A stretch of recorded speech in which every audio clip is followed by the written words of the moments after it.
నరకానికి పోవటానికి కారణం ఏంటో చెప్తున్నాడు పరిశుద్ధాత్ముడు. ఓ మరణమా నీ ముల్లెక్కడా? మరణపు ముళ్ళు పాపం. మరణానికి ఉన్న ముళ్ళు పాపం.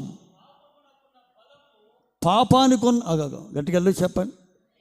మరణానికి ఉన్న ముళ్ళు అంటే ఏంటి? నీ ఆలోచన, నీ తలంపులు.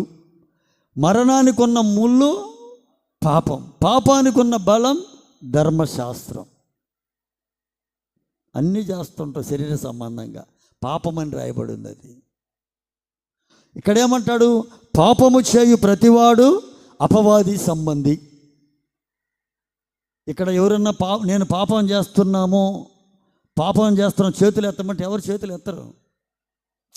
పాపం అంటే ఇంకా చాలామందికి తెలియదు. పాపం అంటే తెలియదు. ఇది కూడా పాపమేనా అనుకుంటారు.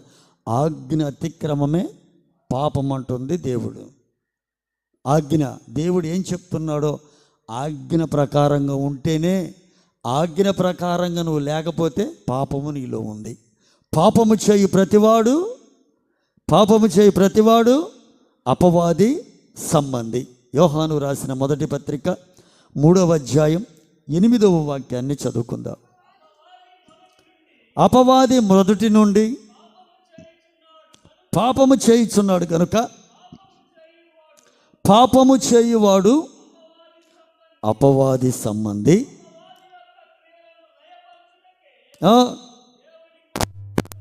ప్రత్యక్షమాయను.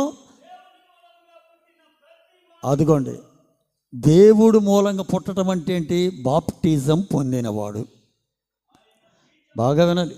బాప్టిజము పొందినవాడు, ఆయనకు పుట్టినవాడు ఎవడంటే బాప్టిజం పొందినవాడు. పాపము చెయ్యడు. ఈరోజు అందరి మధ్య కదా ఆజ్ఞ అతిక్రమమే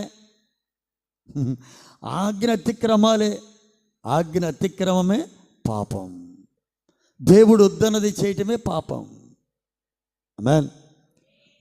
చెప్పాడా? ఆచారాలు చేయకూడదు, సాంప్రదాయాలు, దినములు, మాసంలో, సంవత్సర ఉత్సవ కాలాలు చేయకూడదు, పుట్టినరోజులు చేయకూడదు, కేకులు కోయకూడదు, సూర్యుడు చంద్ర నక్షత్రాలకి నమస్కారం పెట్టకూడదు, బలులు అర్పణలు అర్పించకూడదు. ఇన్ని పాపం, ఆజ్ఞ అతిక్రమం.